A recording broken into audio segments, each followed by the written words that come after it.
Hey friends, so I had an idea for a series back in February of this year to do an interview series on my channel where I talk to experts in different fields that kind of branched out into subjects that aren't money, but that highly affects our money.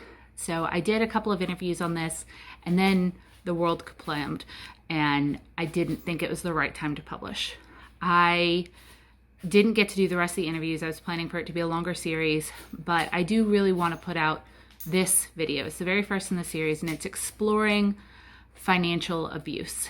And I think that is very important, especially as we're going into the holidays. We're dealing with family, where perhaps things are heightened and we're still all cloistered inside. And so today we're talking with Berna, the absolutely amazing HeyBerna, and we're going to go through that. So let me know if you guys like this series, if you think I should pick it back up in 2021 and interview some more people. And I hope you enjoy it. And I hope that your holiday is as stress-free as possible and that you have a wonderful rest of your year. Also, please let this serve as a trigger warning in case you have experienced financial abuse. And if you currently think you may be experiencing it, please see the resources down in the description box of places that can help. All right, let's get into it. Hi, everyone. I'm Sarah from Budget Girl. And today I'd like to welcome you to More Than Money, a brand new interview series here on Budget Girl, where we're going to go beyond the budget and talk about important topics that affect your financial health, life, and well-being. And today we have the honor of hosting Berna of HeyBerna.com. Berna is a millennial Filipino-American financial hype woman, and she is especially passionate about financial abuse, relationship abuse, and preventing it. So that's what we're going to talk about today. Berna, thank you so much for being here. Thank you so much for having me. I have to say, this is the coolest in-person interview setup I've ever, I am in your apartment. I'm next to you. It's so intimate. So thank you for being here. Let's jump right in and talk about what is financial abuse. Financial abuse is something that is not talked about, not just in the money world, but I think in the general relationships and actual human universe. Allstate Foundation has this wonderful educational arm called Purple Purse. That is the organization that sort of got me into financial abuse and learning about it in the first place. I have to say, disclaimer, I have never experienced financial abuse myself. So everything that I speak on, I'm speaking from the wisdom and the expertise of folks that I've learned from. And thankfully, there's so many folks who've shared their stories with me. So I know enough about financial abuse to bring light to it, but I'm speaking from the expertise of other folks. So financial abuse, officially, it's basically preventing people from acquiring, using, or maintaining their financial resources. So basically, financial abuse is when someone tries to get in the way of you controlling your own money. And who is affected and who is vulnerable to this happening? I think the statistic that made me go holy cow, even though financial abuse is not a reality for me, this is something we need to talk about, was when I saw the statistic that sort of prereq statistic that nearly half of all people will experience some kind of emotional aggression or emotional abuse in a relationship. Half of all humans. And then I saw the stat that over 90% of folks in domestic abuse or relationship abuse will experience financial abuse. Almost all people who have experienced abuse in a relationship, almost all of them have experienced financial abuse specifically, and you don't hear a lot about it. Financial abuse also affects 20% of all adults. So 20% of all adults have been victims of financial abuse, and 60% of those victims are women. Another stat that really blew my mind that kind of put the who is this affecting in perspective is 52% of folks who have been or are a victim of financial abuse are still in those relationships, as financially they don't have the resources to get out of it. You've been talking a lot about this on Instagram at HeyBerna, and Yes. I will link all of Berna's channels below. She has a fantastic YouTube channel, fantastic website, and her Instagram is poppin'. She verified. She was talking about that on Instagram and how often finances are a reason why women, usually, according to the statistics, cannot break out of a situation. And you also said it affects more low-income people than high-income. It's not impossible in high-income, but it's an additional burden on low-income women who are suffering this. So they're in a relationship, they can't afford to leave, and they have to keep being in that relationship. There's no way to get out. Exactly. You said that you've spoken with people about this and they've told you their stories. What is the feeling of that situation to them? Yeah, absolutely. I think you touched on something really important about the sort of population that it affects. The overall feeling about financial abuse is vulnerability. You feel extremely vulnerable in a relationship in general, but then when someone takes away your financial power, tactically, you are powerless. I would also mention that those who are especially vulnerable to financial abuse could be children, because of course their families and their parents are the ones sort of holding the financial power. Folks who are disabled, abled people who cannot necessarily access their money themselves. They can't access their finances so that they can help themselves in terms of health. And also the elderly. Unfortunately, a lot of elderly folks are susceptible to financial abuse, especially from their own families, because they start to sort of lose their facility and their agency around their money. People take advantage. I spoke specifically to one woman whose story we're going to share on my channels next week, who was gracious enough and strong enough and powerful enough to want to share her story about financial abuse. And just, not to spoiler alert it too much, but her story was that she experienced financial abuse as a child. Her parents withheld, even though they had the resources, her parents withheld money to get her medical attention for a condition that she was experiencing. And the feeling that she described having was total helplessness, but also she didn't realize that that's what was happening to her until she got older. So the real problem here with financial abuse is that you don't know what you don't know. You don't know that it is abuse. You don't know that it is something that you are being, withheld, someone is taking control of you. You might just figure, oh, well, those are my parents, that's what they do, or they're the breadwinner, they have the right to do that. They're older than me or they're more powerful than me. This is just the way that it is. And it's hard for people in the abusive relationship to even identify it as abuse. So overall feeling is helplessness, but to me, the more worrying feeling is the not knowing at all that it is a problem. That sounds very sneaky and insidious. What are some of the signs of financial abuse that we could look out for? Sure. So some signs of financial abuse are basically kind of signs that point towards someone getting in front of your money and taking away your control. So it could be somebody who gives you someone in your life, a partner or a family member who gives you a budget without your input, someone who looks into your bank account or your bank statements without your permission and violates your privacy. It could be if they threaten to cut off your money or take away your money if you make them angry. You displease them, they threaten to cut off money supply. It could be that they get in front of your means of owning or earning money. It could be that stories of folks whose partners interrupted their jobs so that they couldn't get employed, made it so that they stayed unemployed, or expressed like, I don't want you to work, you shouldn't work. There are lots of relationship dynamics that could come into play that might seem like, oh, this is a person that is just looking out for me. They just, they're just wanting to protect me. But if it's a matter of you are not able to control your money in the way that you want, someone is monitoring your money without your permission, then that can be considered financial abuse. So what should you do if you think that you or someone that you know and care for might be in this situation? And like you said, it's kind of insidious. You might not realize it at first. So what should you do? Absolutely. So if you or someone you know could be in a situation where the financial abuse is happening, of course, there are many resources that I'm happy to share that we can give to each other. So one of them is definitely speaking to a trained financial abuse counselor. That can be found at so many different places. I've got my notes here. One of them is at the National Domestic Violence Hotline, and I can give you the number for the National Domestic Violence Hotline to a professional who knows the steps, who knows how to take you through, the different kind of pathways to safety. Also, the National Network to End Domestic Violence actually have on their website a fantastic curriculum called Economic Justice. It literally walks you step by step. What is financial abuse? How do you tell if it's happening to you? What are the absolute next steps? How do you build a budget? How do you get your money in order so that you can escape that relationship? The overall steps that one can take if it might be happening to you right now and you're just trying to figure out how to get yourself into a safer place. I spoke to the executive director at an organization called Women Inc.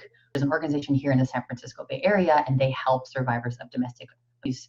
She was telling me that folks should be gathering financial documents as safely as possible, copies and electronic copies and hard copies as safely as possible, just to prove what the financial situation is if things go south. So that might be bank statements, credit card statements, pay stubs, getting those copies and putting them in a safe place, maybe giving them to a friend or leaving them in a place that's outside of the home.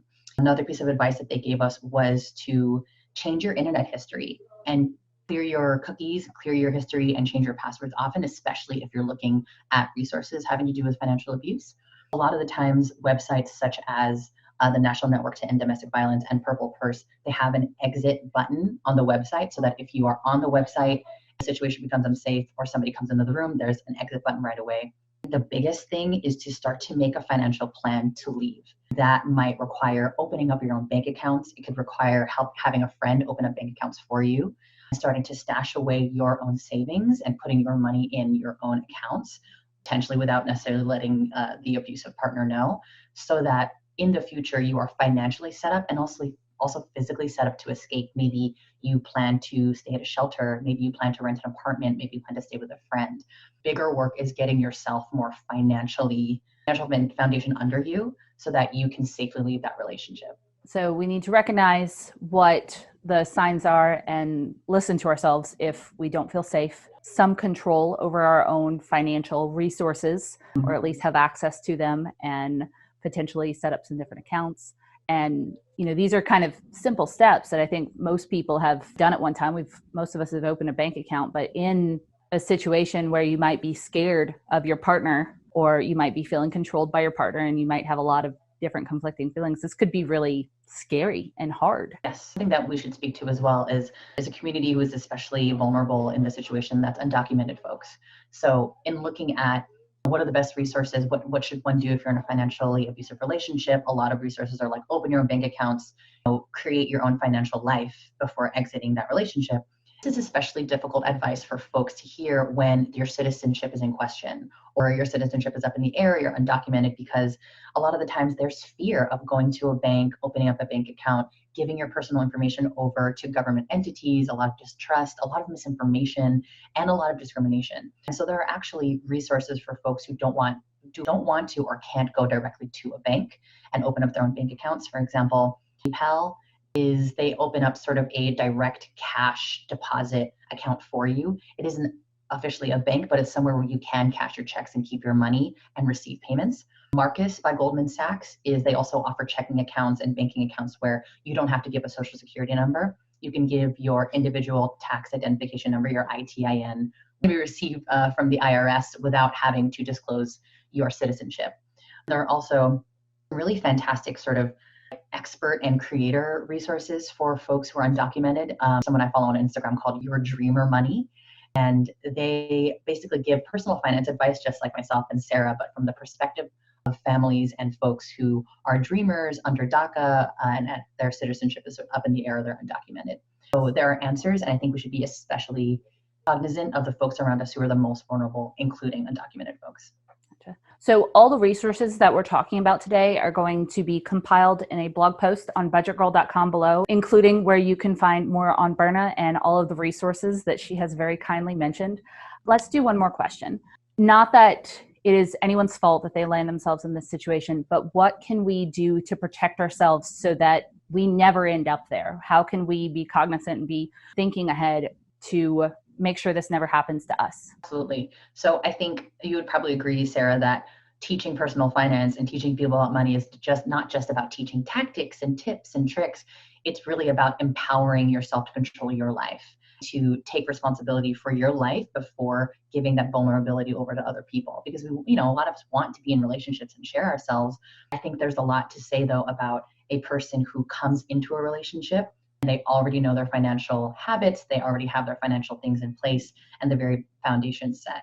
So in this way, I really see personal finance and getting your money right as a form of activism and self-care. And empowerment.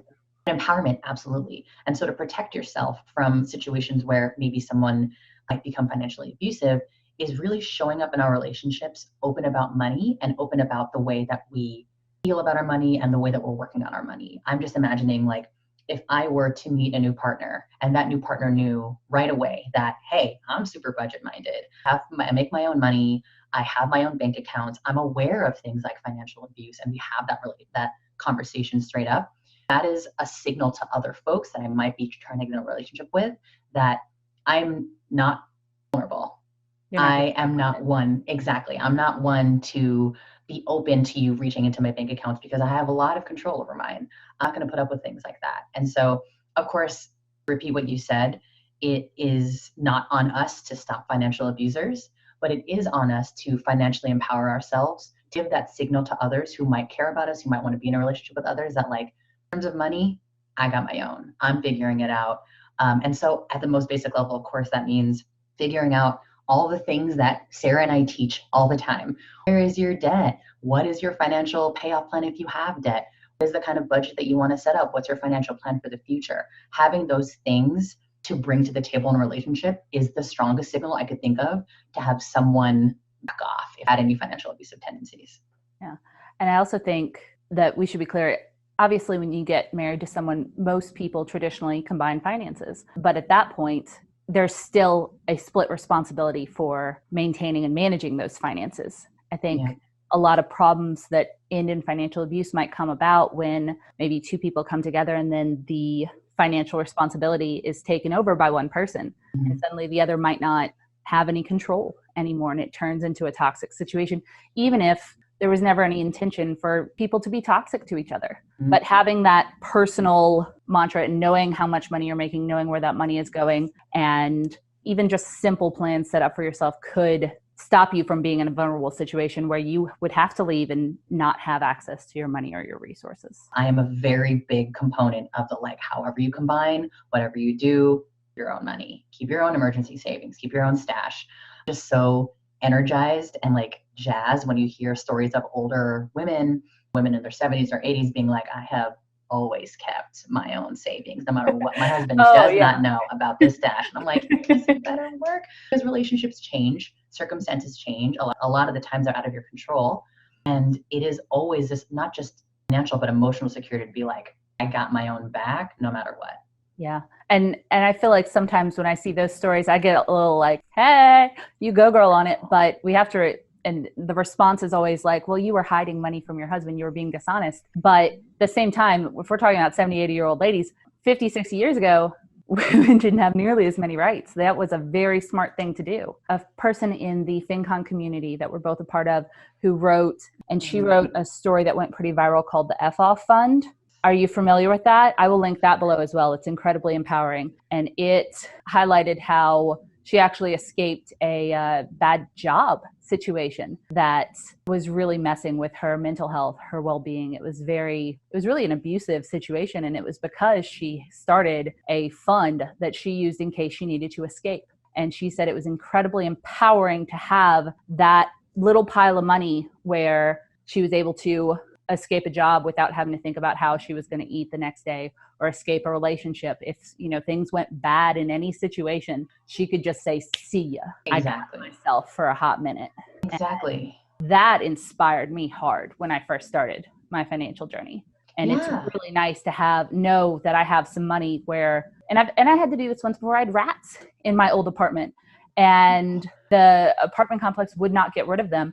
And I was able to better fight for myself because I was like, you know what, end of the day, I can just leave, go start a new lease somewhere else and deal with this later. Because I had that money set aside that I could just be like, you know what, I'm out of here. Yeah. I wasn't stuck. F-Off Fund, I think a lot of the time it's sort of sold as this sexy, like you can F off and quit your life and go to Bali for 6 months. But truly it's more of like, this is your emergency parachute. If things go south in a way that you can control, like you said, you might lose your job. You might find yourself in a relationship where you never meant and then never put off as being abusive. It's suddenly you find yourself in the situation. An abusive relationship, from what I've learned from so many folks, is you're sort of in survival mode. You're not necessarily thinking, what's the smartest thing to do right now? What's the most tactical, logical, safe thing to do? Every day you're thinking about your survival. And so it's really difficult to like, let me build a savings, and let me figure out what's the best high yield, whatever. And when you have your F-Off Fund, your emergency savings, that is like help for your future brain who can't get their brain around finances right now. You at least go, you know what, like I am very much in fight or flight mode. No matter how I feel, I have this money to get the tactical things that I need. Food, shelter, living situations, and safety away from this relationship. So big fan of the F-Off Fund. Yeah. As we end this video, I think Berna and I would agree that if you have a little niggling fear that you might be in a bad or turning bad situation that might involve financial abuse to check out the resources below, be cognizant as much as you can of your situation, reach out for help, and regardless of your starting situation, believe that you have options. Many of us in this space are here for you. If something is going wrong, we can help guide you. The message that I've seen being brought out into my community from other survivors of financial abuse is that you are worth controlling your own money. Thank you so much, Sarah, for having me. This is super Absolutely. important. I'm really honored to be able to bring this issue to your community. If you enjoyed this video, I'd love it if you left it a like and also subscribed. If you would like more content like this, tell me what type of topics you would like for us to speak about in the comments below. I am not an end-all be-all expert by any means. I would love to bring people on with great information like this that can help us all out and make sure that we are taking care of ourselves mentally, physically, emotionally, physically, financially. Thank you, Berna. Thank you very much for tuning in today, and I will see you guys next time. Bye.